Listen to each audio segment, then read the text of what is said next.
मैं बोली नगमा किन्नर, मुझे लगभग 2-2.5 साल से मेरे दिल की ख्वाहिश थी कि हम भी हज को जाएं, हम भी उसका रोजा देख कर आए। तो परवरदिगार ने, कुल जहाँ के मेरे मालिक ने मेरी ख्वाहिश पूरी कर दी। फैमिली होगी आपकी, वालिद होंगे, वालिदा होंगी सब? हाँ सब, लेकिन हमारा उनसे मैटर नहीं है। अच्छा। वो हमको पसंद नहीं करती, ये समाज हमको नहीं अपनाता है। लेकिन क्या करें, समाज ने नहीं अपनाया, मेरे खुदा ने अपनाया मुझे। मेरे खुदा ने, मेरे नबी ने मुझे बुलाया, मैं चले गया। समाज नहीं अपनाता मुझे। और हम तो यही कहते हैं, ये समाज जो है अपनाना चाहिए। माँ बाप ने हमको ठुकरा दिया, लेकिन आप ना ठुकराएं। हाँ, मेरे सामने इस तरह का मामला नहीं आया, पहली मरतबा ये आया। मुझे खुशी है कि अल्लाह पाक ने इनके दिल में ज़ौक़ व शौक़ अता किया और अल्लाह ताला इनका हज कबूल फरमाए और आसान फरमाए। हम तो पहले दुआ ये मांगे कि हिंदुस्तान में पैदा हैं, तो हम पहले यही कहेंगे हिंदुस्तान में हमारे जो भाईचारा है, हिंदू मुस्लिम का है, वो बना रहे हमेशा, ऐसे कंधे से कंधे मिलता रहे, हम गले से गले मिलते रहें दोनों आपस में, और हमें कभी ना इत्तेफाकी ना हो, और अमन की दुआ मांगेंगे। ये हमारी समझ में नहीं आता है कि ये हिंदू है, ये मुसलमान है, ये सिख है। अरे ये बातें छोड़ो, गले लग जो, प्यार में मजा आए। ये कुछ नहीं रखा दुनिया में, मर जाएंगे सब ही रह जाएगा, हिंदू ही मरेगा, मुसलमान भी मरेगा, जाएगा सब मिट्टी के अंदर ही। तो मेरा यही कहना है, आपसे हाथ जोड़ के गुजारिश है कि ये बवाल ना करो हिंदू मुसलमान, और भाईचारे से प्यार से बन के रहो। आदाब, नमस्कार, वसीम अख्तर और आप देख रहे हैं द लीडर हिंदी। हम इस वक्त यूपी के ज़िला बरेली में अपने न्यूज़ रूम में हैं। हज का मुक़द्दस सफ़र शुरू हो चुका है, रवानगी हाजियों की यहाँ से होने लगी है। बहुत से लोग मदीना मुनव्वरा के लिए उड़ान भर चुके हैं, बहुत से लोग अभी इंतज़ार में हैं। हमारे साथ एक ऐसे आज़मीन हैं जिनके बारे में आपने सुना होगा कि उनमें से बहुत कम लोग हज पर जाते हैं, लेकिन आप भी हज पर जा रहे हैं। आपका नाम है नगमा किन्नर। कब फ़्लाइट है, वो उनका हज का सफ़र कैसे शुरू होने जा रहा है, कैसे उनको ये इरादा हुआ कि उन्हें हज करना है, बहुत सी चीज़ें हैं हमारे जहन में भी, क्योंकि पहली बार जब ये पता लगा कि आप हज पर जा रहे हैं तो हमारी भी दिलचस्पी हुई कि इस तरह के लोग बहुत कम हज पर जाते हैं। उनसे बहुत सी बातें करने को दिल चाहा, इस वजह से अपने न्यूज़ रूम बुलाया है। हम उनसे जानते हैं कि उनका ये सफ़र कैसे शुरू हुआ है और क्या उनकी तमन्नाएँ हैं। जी, क्या नाम है आपका? अस्सलाम वालेकुम, मैं बोली नगमा किन्नर, और हम रहने वाले हैं शेरामऊद उत्तरी के थाने के। तो हमारा दिल करा ये है, मतलब बहुत साल से हमारा जो है दिल चाहा कि हम हज करें, यहाँ सब लोग को देखते हैं, तो हमारा भी एक दिल में भावना हुई, इच्छा हुई हज जाने के लिए। तो फिर हमने जो कुछ पैसा जोड़ा अपने पास, जोड़ जाड़ के फिर हमने अपने फार्म भरा, पासपोर्ट बनवाया, बनवाने के बाद में फिर हमने अपने वो हमारा सब लिखत पढ़त हो गया। कोई ख्वाहिश आपकी कि आपको हज को जाना? मुझे लगभग 2-2.5 साल से मेरे दिल की ख्वाहिश थी, तो परवरदिगार ने, कुल जहाँ के मेरे मालिक ने, उस रब्बुल आलमीन ने मेरी ख्वाहिश पूरी कर दी। और हमारा कहना ये है कि हमारी कितने भी कास्ट के लोग हैं, कितने कास्ट के लोग हैं, अल्लाह ताला रब्बुल आलमीन उनको भी हज दिखाए मदीना। हाँ, और उसके बाद में जाके हमारी दुनिया में जितने भी हैं, चाहे वो हिंदू हो चाहे मुसलमान हो, उनके लिए हम ये दुआ मांगेंगे, आए मेरे मौला, कुल जहाँ के परवरदिगार दुनिया में सबका भला करिए, उसके बाद हमारा भला कर, सबको अच्छा रखे। आप क्यों जाना चाह रहे हैं हज पर? देखिए, ये मेरा दिल की ख्वाहिश है, और हम नहीं जाना चाह रहे हैं, हमको एक हुक्म है बुलाने का, उन्होंने बुलाया और हम जा रहे हैं। देखिए, एक तो ये हो गया कि अगर आप मुसलमान अपने आप को मानते हैं जी जी, तो हज के पीछे का मकसद ये होता है कि अल्लाह ने हज फर्ज किया है जिनके पास पैसा है और साहिब हैसियत है जी वो। जी जी, और वहाँ जाने के बाद ख्वाहिश ये होती है कि अल्लाह के दरबार में हाजिर होंगे, उससे अपने दिल की बातें कहेंगे, कुछ दुआएं करेंगे और अपने गुनाहों की माफ़ी मांगेंगे। तो आपका जो मेन मकसद है वो ये है कि हज फ़र्ज़ है, इस वजह से जा रहे हैं, या आपको लगता है कि वहाँ जाने के बाद ज़िंदगी एक फिर और नया रुख इख्तियार करेगी? ये हमारा ये है कि वहाँ जाने के बाद तो हम तो कोशिश यही करेंगे कि हमें खुदा बन करीब नेकी की रास्ता दिखाना, बुराई की रास्ता से बचाना और नेकी की रास्ता दिखाना, और दुआ यही मांगे हमारे देश का भला हुआ है। आपके जैसे लोग जो और हैं, जो किन्नर हैं, वो बहुत कम मैंने सुना है। जैसे बरेली की अगर मैं बात करूं तो ये पहला मेरा इंटरव्यू है, लेकिन इससे पहले ये सुनने में भी बहुत कम आया है। हमारे जो पास के हमारे गुरु भाई हैं, जिनका नाम अंगूठी हाजी है, वो भी हुई आए, राधा हाजी भी हुई आए, मतलब हमारे कई स्टाफ के लोग जो हैं हो आए। तो उनको जब हम देखते हैं तो हमारे दिल में अजीब सी एक चाहत करती है कि हम भी हज को जाएं, हम भी उसका रोज़ा देख कर आएँ। तो बस यही उनका हुक्म था और हम चले आए। देखिए वो तमन्ना है, अभी आपने आपके मुंह से भी सुना, मैं यही सुनना चाहता था आपसे कि जो हज है वो हज सिर्फ इस वजह से नहीं है कि एक सफ़र है और पूरा कर लिया, बल्कि अल्लाह ने हज बंदों पर फ़र्ज़ किया है। और जो वहाँ की एक अजब ही रौनकें हैं, जो एक अजब माहौल है वहाँ का, बहुत कम खुश नसीब होते हैं जो उस माहौल को देख सकें। और अल्लाह के दरबार में जब वो हाज़िर होते हैं तो बिल्कुल एकदम वो बस एक अजीब वो कैफियत होती है जिसे शायद मैं लफ्ज़ों में बयान नहीं कर सकता। जो हज पर हो आए हैं या उम्रा कर आए हैं उनको अगर आप सुनेंगे तो वो भी यही कहते हैं कि वहाँ की जो रौनकें हैं, लज्जतें हैं और तमाम चीज़ें हैं वो हम बस महसूस कर सकते हैं, और लफ्ज़ अभी ऐसे नहीं बने हैं कि अल्लाह के दरबार की वो रौनकें हम उन लफ्ज़ों में पिरो सकें। आप ऐसे ही हैं या बीच में आपको ये लगे जैसे आप पैदा ही ऐसे हुए हैं या बाद में ये हुए हैं? ऐसा है, ऐसे ही पैदा हुए हैं। और ये लोग तो झूठ बोलते हैं, वो बीच से बन जाते हैं। अगर हम आपकी एक उंगली काटेंगे तो आप दर्द करोगे ना, हम आपके चाकू मारेंगे आप तो मर जाओगे। ये तो हवाएं के बीच के बन जाते हैं। ये गद्दी के चक्कर में लोग लड़ते हैं, गद्दी के चक्कर में। ये प्रॉपर्टी आपकी है, हम कहते हैं ये हमको मिल जाए तो हम आपको झूठा बोल देंगे आपकी हमारे इनने हमारे संग ये करा, तो ये झूठ है। ये पैदाशी होते हैं। और कुछ लोग मतलब जो होते हैं बच्चे लोग अपने हैं, वो नाटक नौटंकी वाले अपने नाचते हैं गाते हैं अपने, उनके छौत के बटरी मांग लेते हैं। लेकिन हम लोग किन्नर लोग जो होते हैं वो गद्दी वाले ही होते हैं, वो गद्दी वाले ही रहते हैं वो लोग। हाँ, हम बीच में नहीं बनते हैं। हमें तो खुदा बन करीम ने बनाया उसके रहम व करम से। अच्छा, जैसा बनाया आप वैसे ही हैं। हम अपनी दुनिया में खुश हैं जी। हम अपनी दुनिया में खुश अच्छा, हैं। आपका एक फैमिली होगी, आपकी वालिद होंगे, वालिदा होंगी सब? हाँ सब, लेकिन हमारा उनसे मैटर नहीं है। अच्छा। जी जी, अच्छा, वो हमको पसंद नहीं करती हैं। जी। ये समाज हमको नहीं अपनाता है। लेकिन क्या करें, समाज ने नहीं अपनाया, मेरे खुदा ने अपनाया मुझे। मेरे खुदा ने, मेरे नबी ने मुझे बुलाया, मैं चले गया। समाज नहीं अपनाता मुझे। और हम तो यही कहते हैं समाज जो है अपनाना चाहिए। माँ एक बेटे या बेटी को पैदा करती है उसको, तो एक माँ का एक अलग वो रुतबा भी है और उसका एक दर्द और उससे एक लगाव जो बच्चों से होता है।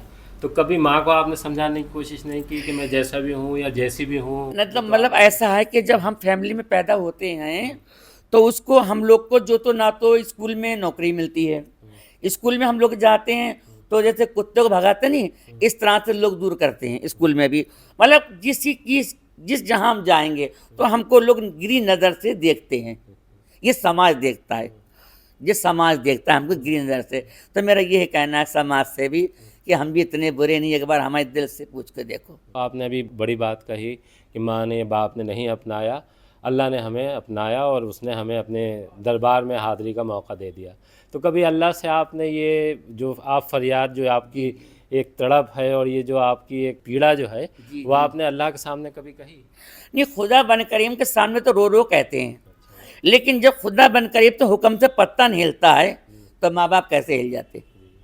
जब उनको खुदा हुक्म होता मिलाने का माँ बाप को, क्यों वालिद को तो इंतकाल हो गया था, वालदा भी का इंतकाल हो गया था। अब बच्चे भाई वो अपनी अपनी गृहस्थी में सब मस्त में, उनको कोई मैटर नहीं, आना नहीं जाना नहीं, कोई मैटर नहीं। किसी से कोई शिकवा भी नहीं है? नहीं, हमें शिकवा किसी से नहीं है, ना गिला है। बस शिकवा ये है कि समाज जो है वो हमको अपना मतलब अच्छी नज़र से देखे और हमको अपना समझ के बोले। देखिए, इस बहाने एक बड़ी बात ये सामने आई है कि अल्लाह ने जिसको जैसा बनाया है वो वैसा ही है, बस हमारे देखने का नज़रिया ठीक होना चाहिए। और अल्लाह ने भी कहा है कि हमारी ज़ात से किसी को तकलीफ़ नहीं पहुंचना चाहिए। वो दर्द अभी आपको इनकी ज़ुबान से भी सुनने को मिला होगा।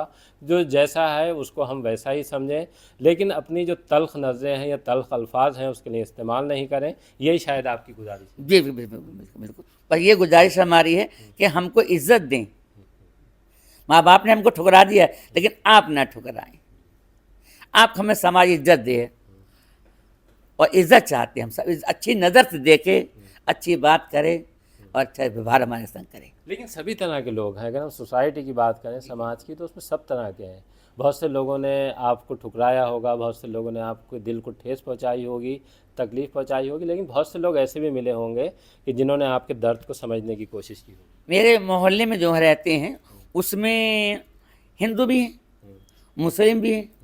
वो मुझे बहुत समझते हैं। अगर मेरी तबीयत ख़राब हो जाती है तो भागे भगवते। जैसे मेरे खातिर ये मेरे पड़ोस के भाई हैं, ये मेरे इनसे क्या लालच है? कोई लालच नहीं है, लेकिन ये मेरे पीछे लगे बेचारे, और एक और है मेरे, वो भी मेरे साथ दे रहे हैं मुझे।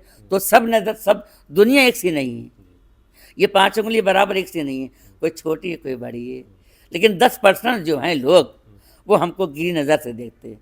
हम अच्छा, जैसे इस्लाम का हिस्सा ही है ना आप, जी तो अल्हम्दुलिल्लाह। इस्लाम के जो और फ़राइज़ हैं, जैसे हज से पहले अल्लाह ने नमाज फ़र्ज़ की है, रोज़ा हाँ, फ़र्ज़ किया जी, है, जी, जी। और भी फ़र्ज़ हैं, तो वो आप अदा करते हैं?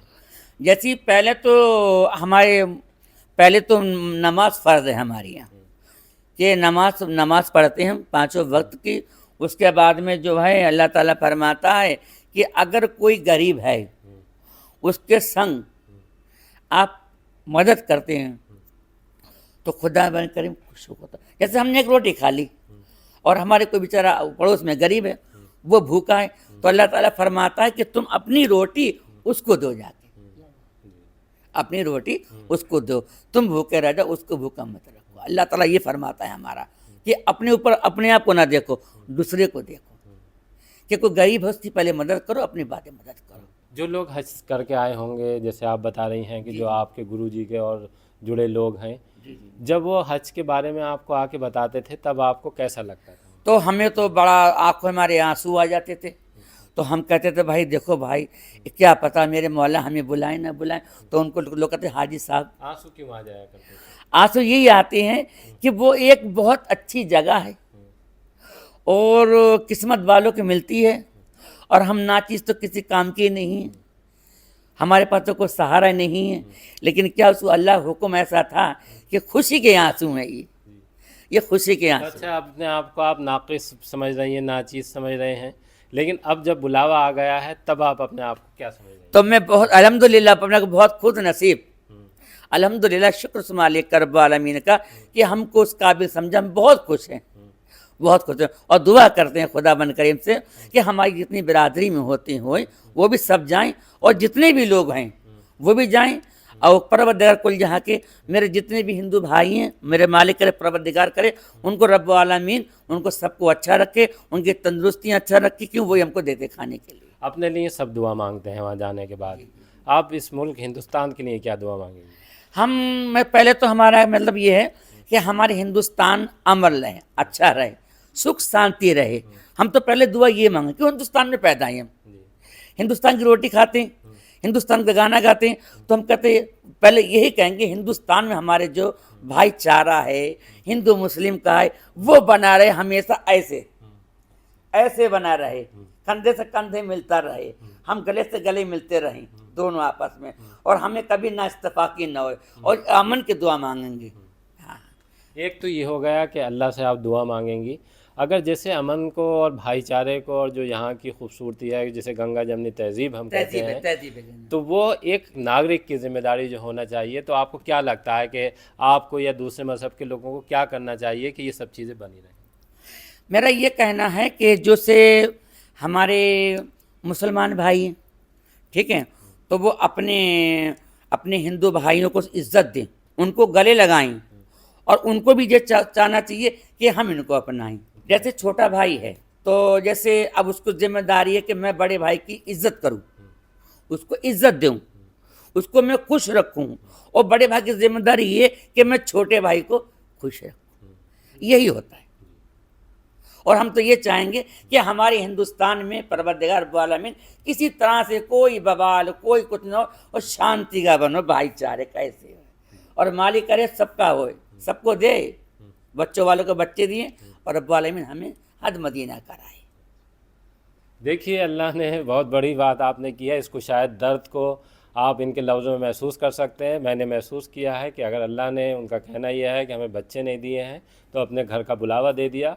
वहाँ जाने के बाद आप तमाम मुल्क के लिए और तमाम लोगों के लिए दुआएं मांगेंगे। इंशाअल्लाह। जब कोई ऐसी तलखी भरी चीज़ होती है हिंदुस्तान में कहीं पर भी, तब आपको क्या एहसास होता है?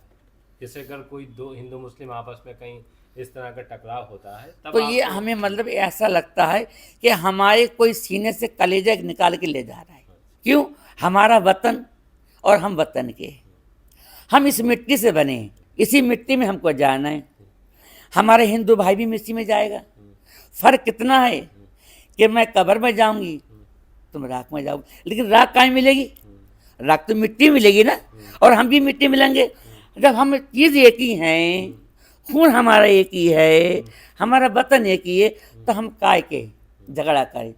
हम झगड़ा नहीं करते, हम तो भाईचारे से रहेंगे। हमारा आप उंगली काटो, नहीं ये हिंदू है ना, ये इनकी उंगली कटवाइए और मेरी उंगली काटिए, खून कैसे निकला? एक निकलेगा खून ना, इनका खून बटा तो नहीं है ना, मेरा खून बटा है, तो हम तो भाई भाई हैं। इनका नीला होता मेरा पीला होता तो अलग होता। समझ में क्यों नहीं आ रहे लोगों के? ये समझाया तो सबको जाता है कि खून एक है, अल्लाह ने जिसको जैसा बनाया है, सब हैं तो इंसान ही, वो बनाया है। अगर मान लीजिए कोई मुसलमान के घर में पैदा हुआ तो मुसलमान है, हिंदू के घर में पैदा हुआ तो हिंदू है, ईसाई के घर में पैदा हुआ तो ईसाई, या सिख के घर में पैदा हुआ तो सिख है। देखिए ऐसा है कि जो मूर्ख लोग होते हैं, आधे अनपढ़ और आधे पढ़े, कम बुद्धि वाले, वो लोग करते हैं। हम तो सबके घर जाते हैं और सबको झोली भर भर के दुआएं देते हैं कि तुम्हारी कमाई हम खाते हैं, तुम्हारे बच्चे जिए, तुम अच्छे रहो, तुम्हारी तंदुरुस्ती अच्छे रखें, तुम देते हो हम खाते हैं। उनके घर जाते हैं, तुम्हारे बच्चे अच्छे, लेकिन देने वाला तो ईश्वर है, अल्लाह है, भगवान है, चीज़ एक ही है। ये अलग अलग बना गए कि ये हिंदू है, ये मुसलमान है, ये ईसाई, चीज़ तो एक ही, सब चीज़ एक ही धागे से बने हैं। कि मेरी नाक तो एक ही ना, नाक मेरी एक है और इनकी नाक एक है, मेरे बाल हैं इनके ही बाल हैं। ये तो कम बुद्धि वालों के होते हैं, और हम तो ये चाहते हैं जितने कम बुद्धि वाले हैं, परमात्मा खुदा बन करीम ईश्वर अल्लाह रब्बुल आलमीन उनको बुद्धि देते, उनको उनकी हिदायत देते कि ये बकवास ना करें और भाईचारा बन के रहें, मोहब्बत से रहें, जैसे हम मोहब्बत से रहते हैं। सारे जहाँ से अच्छा हिंदुस्तान हमारा, हम गुलदस्ते हैं उनके, हिंदुस्तान हमारा। देखिए गुफ्तगू लंबी हुई है, लेकिन उन लोगों से भी बहुत अच्छी बातें सुनने को मिल जाती हैं जिनसे ये उम्मीद नहीं होती है कि वो ऐसा बोलेंगे। आप चूँकि उसी टोन में बोल रही थी, और ये दर्द मेरे ख्याल से हिंदुस्तान में रहने वाले सभी के दिलों में रहता है कि जो यहाँ के रहने वाले लोग हैं, वो चाहे किसी मज़हब को मानने वाले हों, आपस में एक होकर रहें। नफ़रत एक ऐसी चीज़ है कि ये सिर्फ़ इंसान को ही खाती है, किसी और का नुकसान नहीं करती। जिन दिलों में नफ़रत होती है, वो नफ़रत से कुड़ने के बाद वो नफ़रत में ही ख़त्म हो जाते हैं। मोहब्बत एक ऐसी चीज़ है कि अगर हम देखें तो जो कुदरत है उसने इंसान को मोहब्बत पर ही पैदा किया है। जब दो इंसान मिले हैं, एक लड़की और एक लड़का मिले हैं, उसके बाद एक नई ज़िंदगी शुरू होती है, वो मोहब्बत, उसकी नींव मोहब्बत पर ही रखी जाती है। नफ़रत पे कोई ऐसा काम ना हुआ है ना होगा। चाहे मुल्क की आप भलाई देख लीजिए, तरक्की देख लीजिए, या अगर हम मुल्क को छोड़ दीजिए, आप घर में अगर नफ़रत का माहौल देखिए तो वो घर तबाह हो जाता है।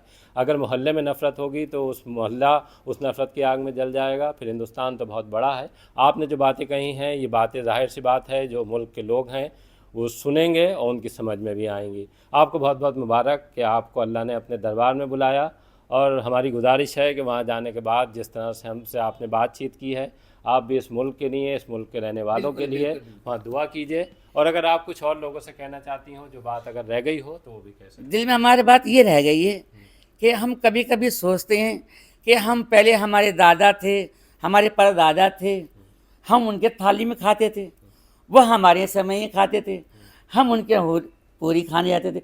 आज ये कैसी दुनिया, कैसा क्या हो गया, ये क्या चल रहा है, ये हमारी समझ में नहीं आता है कि ये हिंदू है, ये मुसलमान है, ये सिख है। अरे ये बातें छोड़ो, गले लग जो प्यार में मजा आए।